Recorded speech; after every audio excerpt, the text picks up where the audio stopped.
So we've heard about all these high-tech devices today, from pressure sensors to mixed devices.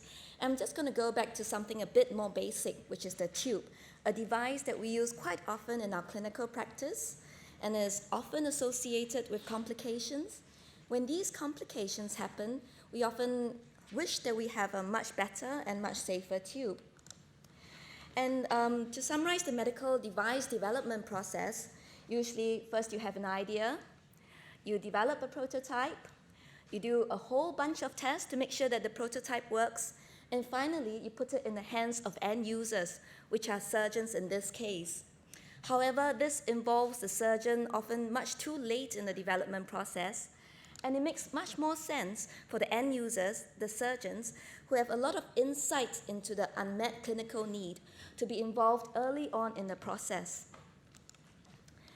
And 2012 was, in the movie 2012, that was the year that the world came to an end, and that was also the year we started developing the new tube. And at that time, it was quite a different world for glaucoma surgery before mixed devices came into mainstream use. And the two main surgical options for glaucoma surgery were trabeculectomy and tube implants. The Armid and the Barvelt tubes were the two main glaucoma drainage devices that were used, which were developed in the early 1990s, and the complications included hypotony, cornea decompensation, bleb encapsulation or failure. So at that time, before mix became so popular, believe it or not, the tube sector was actually the most rapidly growing sector of the glaucoma device market, with sales estimated at $80 million by 2013. It also had the potential to expand into the trap market because more surgeons were starting to use tubes as the primary device. And if it was able to expand into the trap market, the market size would be much larger at $267 million. So before we proceeded any further, we did a patent search, we did our homework. And fortunately, the Armid and Barvelt tube patents have expired since it was more than 20 years ago when they were developed. And we had identified a few patents of possible relevance, but fortunately, after examining them in more detail, we concluded that we will not need to license these patents to practice our technology. So in essence, we had the freedom to operate, and that was essential. And then we had to assemble a team. At the National University Hospital in Singapore, we were affiliated with the National University of Singapore, and that gave us access to engineers. And the NUH also had a very supportive ecosystem for innovation with a bioengineering division and a commercialization division. And with that, we could have suitable project managers as well as patent lawyers. And of course, you needed money to make anything happen.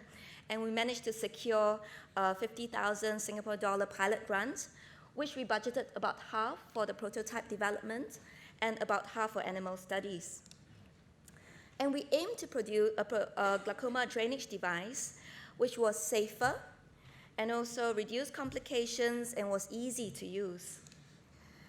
And we wanted to have some sort of flow control mechanism to prevent hypotony in the form of a biodegradable flow restrictor. And we wanted to have a movable or adjustable tube. And with that, you could adjust the tube length in the anterior chamber without needing to remove the tube from the AC.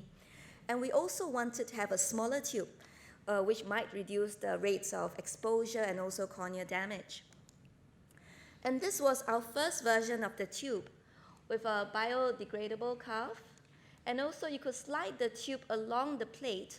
So if you wanted it shorter in the AC, you just move it along the plate and you could cut it off at the plate end without removing it from the anterior chamber. And the biodegradable cuff was made of polylactic co-glycolic acid, which has been used elsewhere in the body but not in the eye. And because you didn't need to cut the distal end of the tube, we made some holes in the distal end of the tube, which provided alternative inlets for aqueous flow into the tube in case the main lumen was blocked by iris. And we conducted some bench studies. We connected the tube to a pressure sensor, and with that we showed that the biodegradable cuff increased the resistance to fluid flow, which is what we wanted for flow control. And so with a lot of excitement, we then embarked on our first rabbit study, and we used New Zealand white rabbits, and the rabbit eye was much smaller than a human eye, and we needed to cut the plate down to size. But unfortunately, within 2 weeks, this was what happened to the rabbit eye. We had quite a lot of white opacities in the cornea as well as the conjunctiva. And with the histology, there was quite significant corneal edema as well, though we didn't have the funds to perform immunohistochemistry to determine what those white opacities were. There was some success with the IOP control. The IOP rose to about 4 weeks post-op. Then it started decreasing after that, showing that the biodegradable calf was starting to erode. So after all this excitement, we were rather disappointed because our tube was not biocompatible. We ran out of funds, we were broke, and our subsequent application for a government grant was unsuccessful. At this point in time, fortunately, rather serendipitously, we managed to get a charitable organization donation of Singapore dollars 485,000, which meant we were back in business. So with this increased funds, we then went back to our prototype, and we were quite brutal in eliminating the features which led to the results of the first animal study. And though the biodegradable calf was quite a nice idea, but we thought that it was the likely cause of the inflammation in the rabbits, and we abandoned it. We then made 2 new prototypes, one with a tube that was fixed and glued to the plate, and another with a movable tube. And we also reduced the tube size to 100 micrometers internal lumen. And at this point in time, Paul Chu, the main inventor, also included a feature that he called the stability system. So what he meant by the stability system was that he placed a piece of bovine pericardium on top of the plate, and he injected HeloFlow around it. And there was some preliminary data from a pilot study of 40 patients that the stability system, when used with an armored tube, actually reduced the number of post-op medications as well as the IOP at 6 months compared to controls. And we thought that this was because the pericardium as well as the HeloFlow modulated the blood formation. And this was the second device that we implanted in our rabbits. And we sewed a piece of pericardium on top of the plate, and we injected HeloFlow around it. And fortunately, the rabbit eye looks much better compared to after the first study. And this was the tube over here. There was no inflammation, and the tube was biocompatible. But because we removed the biodegradable calf, it was not surprising that about half of the rabbits went hypotenuse after tube implantation. But they recovered spontaneously at about 2 weeks because this was a very high scarring animal model.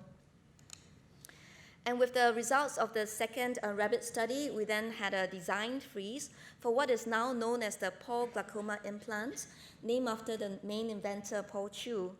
So the most unique feature, I think, would be the small tube as well as the shape of the plate, and it was meant to be used with the stability system. And just to show you how the plate size compares to the armored and the barbelled tubes, the length of the plate is about the same as the armored tube, but the width of it is shorter than a barbelled tube, so it makes it easier to tuck underneath the muscles. And we first applied for the US patent in 2015, and the patent came through in 2017. So the inventors, besides Paul Chu and myself, they're also Keith Barton and Eugene Kaur, who is an engineer. And it was very important not to publish anything about the new device before the patents came out, because that would make the device unpatentable. So this brings us to the point when the device was ready for commercialization. And essentially, there are 2 strategies for commercialization. Firstly, you can choose to license your patent to a manufacturer. And personally, I feel that that is the more practical and easier route to commercialization, especially for a full-time clinician. And that was what was used by the Tan Endoglide, which is a DSEC injector that was invented by Donald Tan. He licensed it to Network Medical Products, and it now has CE Mark FDA approval and is a commercial product available worldwide. So the alternative strategy would be to spin off a startup company, which was what Paul Chu chose to pursue. And the inventors at this stage can choose to either be involved or not be involved. For me personally, I have patent rights, but I'm not involved in the company. But for Paul Chu, he licensed the patent from NUS. He managed to get some angel investor funding, and with that, he performed first-in-man studies and also obtained the CE mark. So the exit strategy for such a route would be either to sell off to a multinational medical device company or to IPO like Glaukos have done. And before a device can be commercial, first you need to have regulatory board approval. And for the tube device, it's a Class 2 device with both the US FDA as well as with CE.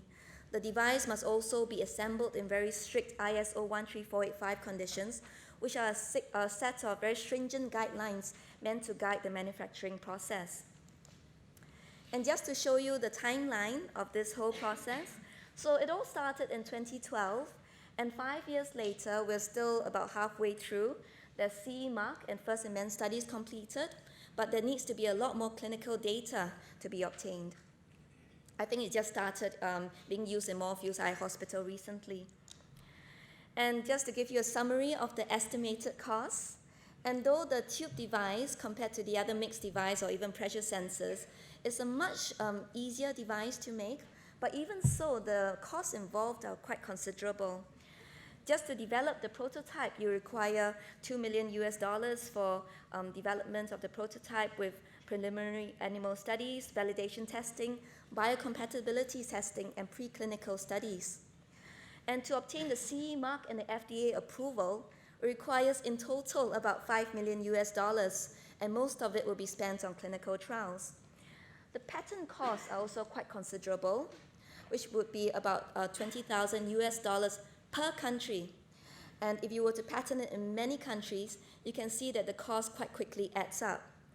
And also, this is a renewable and recurrent cost. So every year to maintain the patent, you will need to pay about $20,000 per country. So the company's go-to-market strategy would be very important to determine which countries to patent in. So because of all of these costs, when the tube finally comes out in market, it will probably be much more expensive compared to your armored and your barbell tubes, more in the range of the mixed devices. And as you can see, the final version of the tube is quite different from our first version of the tube. And we had to abandon many features on our wish list in favor of practicality and cost concerns. So there's still a lot of room for improvement, especially with new biomaterials for tubes now being available. But of course, these will be quite costly as well as time-consuming to bring to market. And ideally, there should also be a flow control mechanism in association with a large plate to prevent hypotony. And in future iterations of the tube, the implantation technique should also be easier. And there are significant challenges with the tube market being very small, especially in the context of an increasingly crowded glaucoma device market. And in view of this, it may be harder and harder to find investments and fundings to produce a new tube. And of course, with no fundings, there can be no device. So the lessons learned are, firstly, to embark on such a project only if you are truly passionate. Be prepared to spend at least 10 years of your life on developing a new device. And also, even if you finally bring the device to market, it still remains to be seen whether other surgeons would use your device, which is more expensive, over existing versions of the tube. But of course, what inspires us is to make glaucoma surgery safer and better, and also to improve the outcomes for our patients. So just to end off, for any of those of you who are going to APAO next week, we are running the Ophthalmology Futures meeting on the 7th of February, and if you are interested in attending that, please feel free to contact me or Keith for more information. Thank you very much.